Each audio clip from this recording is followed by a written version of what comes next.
Leeds United are set to play against Coventry City this weekend, and I have a feeling it's not going to be simple. What is simple is subscribing to this channel. I'm trying to get it a little bit bigger, so just do that and then we'll get into the match preview in a moment. Thank you. Anyway, before we dive into it, we first have to talk about Daniel Farke's press conference, and that's where we learn all about what's happening with the squad, any interesting news, and the news this week is there was no news. There are no returns for the coming match, although someone is returning to training. Junior Firpo is back in training after his injury. It's a little bit shorter than I expected. He was meant to be out until late December. Mid-December's fine enough. He could play a couple of matches before the January transfer window. A lot of people are theorising that he might not be sticking around throughout that transfer window, but I guess we'll have to find out going forwards. Farke was also asked, do you need to change things a bit? And I think his answer to this was really interesting. He said that any changes are not because of fitness. It's a 4-day turnaround from Tuesday to Saturday, and that is plenty of time for a professional athlete to manage to turn things around. That's not an issue in the slightest. Fitness isn't a problem. But he said that it's still important that you use the entire squad. Now, he didn't say this in a short-term period. He was discussing sort of using Cooper earlier in the season and Ayling before transitioning into Stroukroyd on the centre-back positions, Archie Gray at right-back, that sort of thing.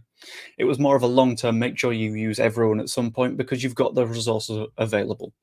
He does also say that he wants to avoid excessive rotation, so rotating players in and out just to make sure that they keep on fit and able to play the next match isn't something that he wants to do because you want to win each and every individual match. You want to put out the best 11 for that game.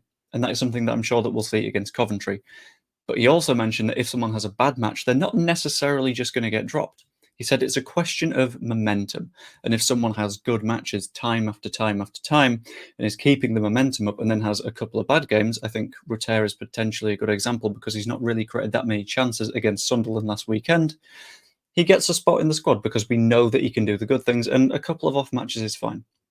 But he did make sure to clarify he is not here to win the Nobel Peace Prize when it comes to selecting the squad. He is here to win football matches. And that means picking the team that is most likely to win you the game at any given point, not just picking players because they ask for minutes. And that is really smart. It means that you easily deal with in a political situation. So the likes of Nonto, who I'm sure is knocking on the door wanting minutes, you basically say to him, play better and make sure we win matches and you will get in the first team. It's a perfect way of doing it. And on the note of winning matches, let's move on to Coventry City, a little bit of a deep dive into how they play. So what do? First out, we have to talk about the way they attack, and they tend to attack very effectively out wide. They create a lot of chances. They have the 7th best XG in the league so far, and they are definitely creative enough to cause us some problems. A big thing to note in terms of the fullback issue that I mentioned a moment ago is that Gray could be in a little trouble here. We saw against Clark that he didn't quite manage him right in the first half. The second half, things improved, but I think the best thing that we can do here is get our wingers to help out the fullbacks and make sure that Gray isn't on his own, make sure he's got Dan James by his side. And that happened a lot against Sunderland. If we keep that going for Coventry, I think we'll be very, very solid at the back. But as I mentioned, they are 7th best in terms of XG in the league. I think we're 4th, so it's two very creative teams coming up against each other, trying to get all 3 points. Fun hiccup, that. In spite of that, however, they might be 7th best in the league at creating those chances. They're underperforming their XG by, I think, 3 or 4 or something like that. They're relatively poor at finishing those chances. They can create all day long, but their strikers have not been on the ball in terms of putting those chances away and making sure that Coventry get all the points that they need. This means that it means a couple of things.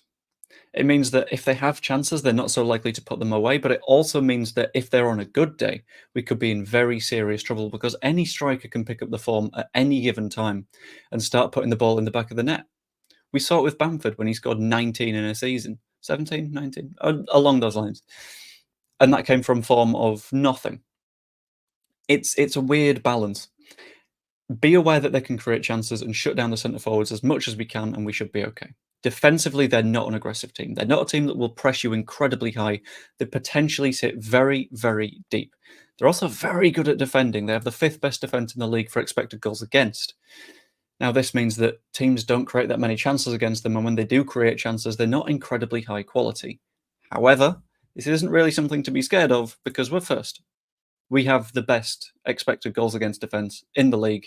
We don't concede that many chances. We're just sort of unlucky a lot of the time. With Sunderland, for example, ball pings from head to head to head, and somehow Joe Bellingham puts it in the goal. That's bad luck. We need to be completely honest about that. We can't start blaming people for stuff that is just a little bit of pinball. If we pay attention to the fact that we have a better defence than them and a better attack than them, and we add that up and we say, make sure we're on top of our game, I think we should be okay. What they tend to do, however, is they tend to attack through set pieces. Typically, Leeds United are very scared of set pieces because we used to be really bad at them. But this season, we seem to be fine enough most of the time. Eventually, every single game, someone loses their man at the back post and there's a free header. But it doesn't tend to go in because Melier will pull some ridiculous Spider Boy shit and it just won't happen for them. If we keep track of them at set pieces, we know they're not very good at winning aerial duels. We should be okay. Now, in response to them, how should we play? These are a few little tactical steps of what we should look for in Daniel Farke's game, because I think these should be a very, very good way of challenging Coventry City. And the first thing is to do what we do a lot of the time, and that is to force transitional play.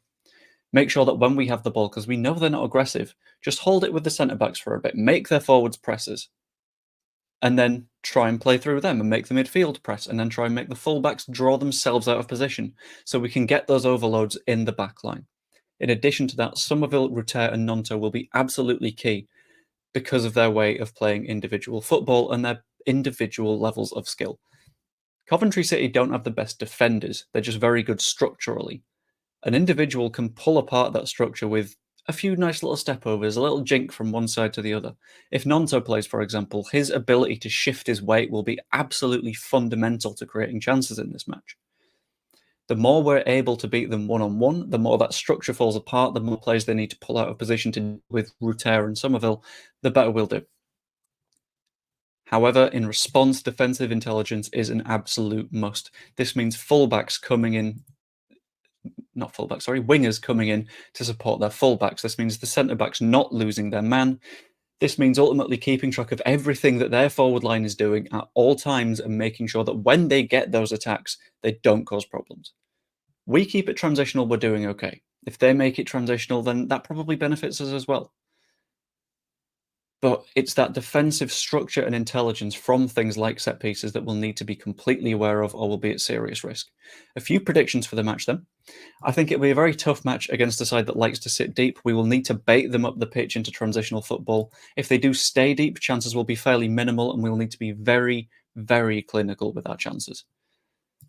If we get an early goal, that would be very nice, and we will force aggression from Coventry, and that's a way that Coventry don't like to play. They're a fairly non-aggressive side. They sit in a little bit. They like other teams playing towards them. If we're able to make Coventry need to score a goal, we'll do very well. I think that will need to come from an early goal from Somerville, Rutter, Dan James, Piru. If that doesn't happen, then we could be in for quite a grind. Ultimately, I'm predicting a fairly narrow victory for Leeds United, but let me know what you think in the comments down below. If you haven't yet, subscribe. It's really easy, and yeah, we could win by a narrow margin, but if you subscribed, we know that's done for sure. Much appreciated. Like the video if you enjoyed, and I will see you later.